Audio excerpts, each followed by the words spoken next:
Recently retired players representing all 30 Major League clubs will join 7 Hall of Famers in Cooperstown on Saturday for the Hall of Fame Classic, a 7-inning Legends game. The Hall of Fame participants including Wade Boggs, Fergie Jenkins, Tim Raines, Ted Simmons, Lee Smith, Ozzie Smith, and Alan Trammell. How cool is that going to be?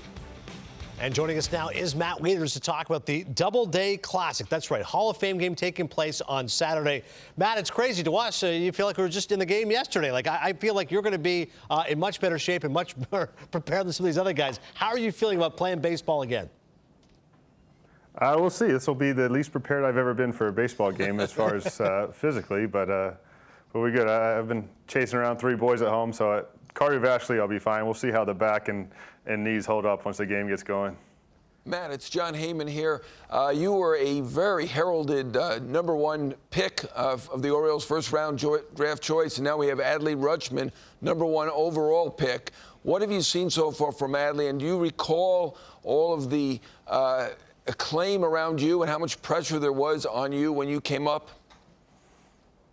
I do, and that's kind of the crazy part is, you know, you kind of move away from that as your career goes on, and then kind of now being out of the game and just seeing Adley go through something that is very similar in feel to what I felt like, you know, it kind of comes back, and that memory is very fresh now. After not thinking about it for 12 years, as soon as I kind of see him hit a triple for his first hit, it kind of just brings back all memories that I kind of went through, which was kind of unique. Yeah, Nelson Figueroa here. How you doing, Matt? Good, Nelson. How you doing? I'm doing very well. I wanted to ask you a question about this Cooperstown game. It said that Bob Feller started the first one. If you had a chance to catch Bob Feller, what would you be calling early on in that game? Just kind of the old. I learned a lot from Yachty at the end of my career, where he just kind of just said, "Throw it," and then I'll figure out a way to catch it at that moment. But no, I don't know. It'll be interesting. I've been pretty much working exclusively with either my 9, 5, and 3-year-old or a middle school baseball team I've been helping with. So it'll be a little different level here. Same velo. Yeah, he'll be okay. Same velo, exactly. The really cool part, Matt, of course, any baseball player, any fan, any broadcaster loves the passion, the history of the game. You're there at Cooperstown, and you got 7 Hall of Fame legends that are going to be managers and involved. Fergie Jenkins, Tim Raines, Ozzie Smith. Not sure Ozzie Smith will be doing backflips, but how excited are you to talk to some of those Hall of Famers?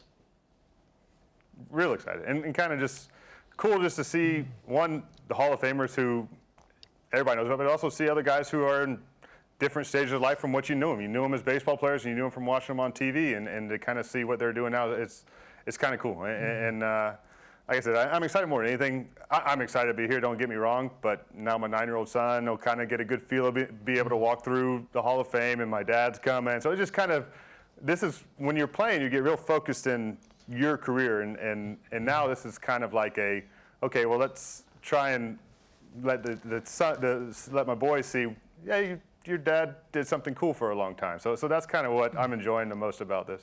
Matt, you played for the Nats and the Cardinals at the end of your career, but you're most associated with the Orioles. I'm just wondering how closely you follow what's going on there.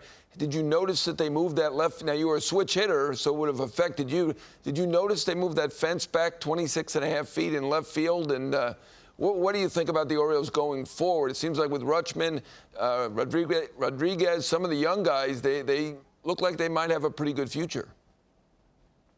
Yeah, I don't follow it a ton, but I will say I will catch clips here and there, and I don't know, it was probably a couple weeks ago. It's the first time I saw a ball get hit out in left field, and it took me back, just trying to figure out what it actually looked like. And I'm like, it looks like a combination of Safeco and all these different parks that kind of got put into it, and I'm just like, it looked different to me, so it took me back there and I saw it. But I don't know, like I said, the flashbacks that kind of come back from 12, 13 years ago, when we had all the young guys kind of coming through the Orioles system together, it really brought up some good memories and some excitement for what can lay ahead for the Orioles moving forward.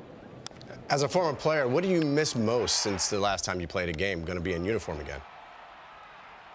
Well, after traveling with 3 boys, the travel's a lot easier in a major league lifestyle than what we did today. But no, it's always the guys. Like I said, the body, you wake up in the morning and you're okay not having to go to the field and take foul balls off the shoulders and stuff like that. But being able to go to the clubhouse, being able to go on planes and buses with the boys is something that you have to adjust to. I've been fortunate. We have I have a great support group at home and both some dads from that we hang out where we can try and make it feel like the clubhouse, but nothing is the same as the clubhouse. It's awesome that's going to be a family affair for you, Matt. It's also a family affair from MLB Network because we're going to have a few of our guys there as well. Carlos Pena representing the Rays, Alex Avila representing the Tigers, and Chris Young representing the D-backs. So, purely, give us a scouting report. If you were to guess, which of those three do you think will acquit themselves best of all? That'll be interesting. I think Carlos is probably one of the guys that probably comes in here in his best shape out of anybody from what I've seen. I looked at the list, I'm like, oh man, Carlos is going to be in better shape than I am, and I've only been out of the game for 2 years now. So that was an eye opener. Man, I got to stretch a little bit extra, I think, for the game tomorrow. That is definitely a good scouting report. Having seen Carlos Pena in the gym, he will be ready to go, wearing a schmedium and ready to rock. Matt Wieters, a pleasure to have you with us, man. I can't wait to see you and all those guys there. Pat Borders representing the Blue Jays. It's going to be great. Thanks, Matt. Enjoy the game.